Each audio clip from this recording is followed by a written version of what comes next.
What's up guys, my name is Ace, and today we're going to be talking about a hidden buff to the JAK Signal Burst Kit on the Holger 556 and the DM56 in Modern Warfare 3. Now with this hidden buff, I don't know exactly when this came into play. I believe it was with the launch of Season 4. It wasn't mentioned anywhere in the patch notes.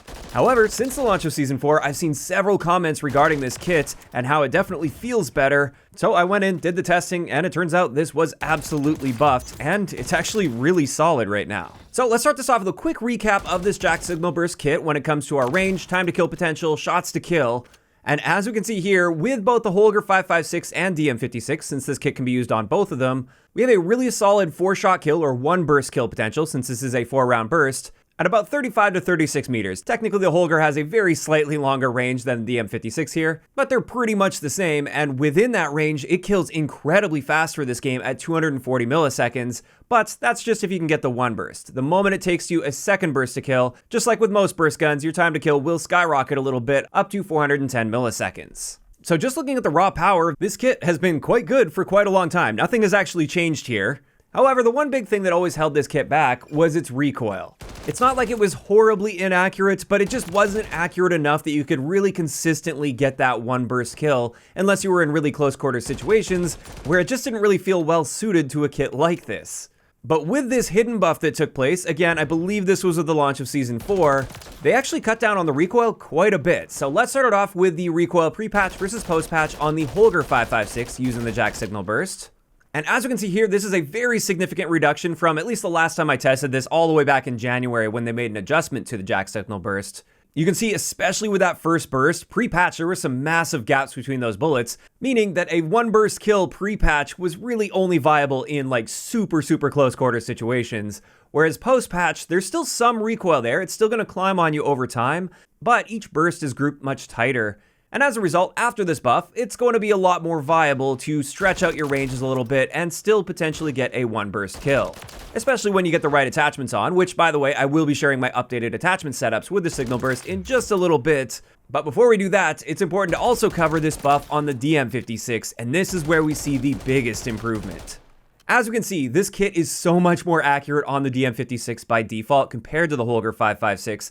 And again, pre-patch, there was just so much recoil within each burst that it was just not viable to be getting consistent 1 burst kills, whereas post-patch, it absolutely is, even out to that roughly 35 meter range where we can no longer get a 1 burst kill. So this is actually huge for this kit, and it's going to make a massive difference in its performance, because if you're capable of getting that 1 burst kill, especially outside of the really close quarters SMG ranges, there's not much in the game that's going to be reliably competing with you if you're using the JAK Signal Burst, especially on the DM56. And with those buffs in mind, let's have a look now at my updated setups using the JAK Signal Burst. First up on the Holger 556. With this one, well, we did see a nice recoil reduction. I still want to get it even better with this gun, so I actually decided to go with the JAK BFB muzzle, which is going to give us the best possible recoil improvement with a single attachment.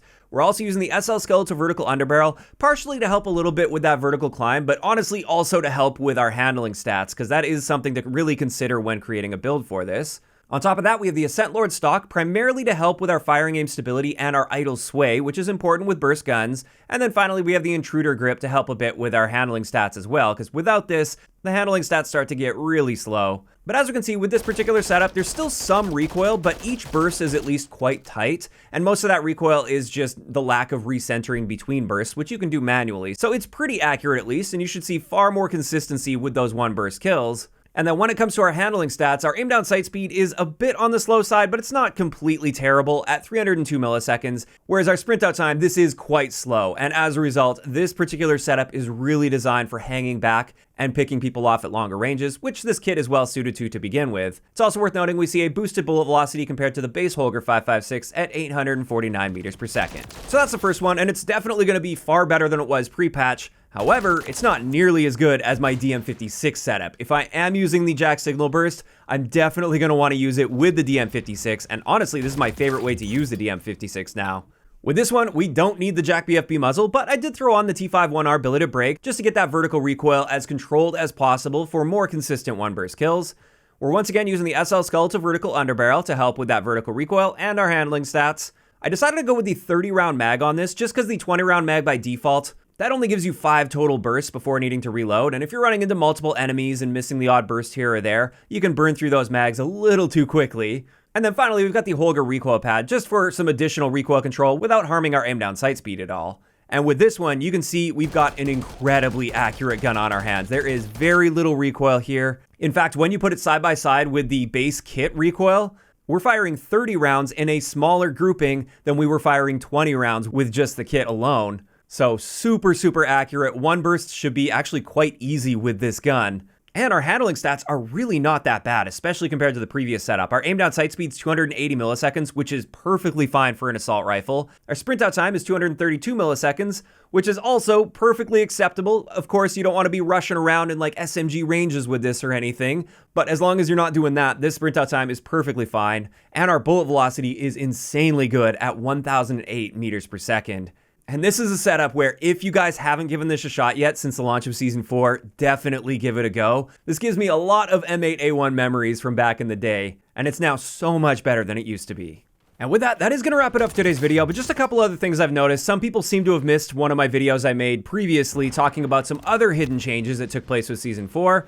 And this one covers changes to the Cast-Off 7.62, the Sidewinder's JAK Thunder LMG kit, and SMG strafe buffs as well. All of these were already covered. I will leave a link to that video down below since it seems a lot of people missed that. And then another thing to mention, I am aware they did add a Renetti aftermarket part as well, a new one, with the launch of Season 4. That one is scheduled to be coming out within the next several days. I actually had that one finished quite a while ago, but I'm not in a rush to get it out because it's just such a bad kit. And also, I'm just trying to stay as ahead as possible here, so I have a bunch of videos scheduled, so I'm working several days in advance right now. And that's due to the fact that our baby could come at any day at this point, so I'm just trying to have several videos scheduled because obviously, once the baby arrives, I will be taking several days or maybe a week off of work entirely, and then I'll start to ease back into it, so that's why some of the videos are a little bit behind right now. And then also don't be surprised if you start seeing a little bit less content from me for a little bit. Obviously, once the baby gets settled, we'll be back into the swing of things and back on the normal schedule. This also goes for my Twitch streams, by the way.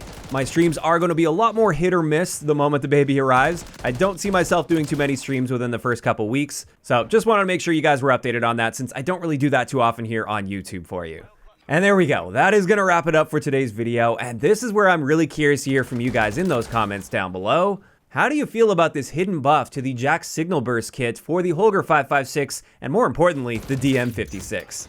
Are you guys generally liking this change? Do you think this was maybe taken a little too far? Are these too good now? Just let me know all of those thoughts down below. If you enjoyed the video, a like rating is always appreciated, and don't forget to subscribe for more if you haven't already. I'll talk to you guys next time.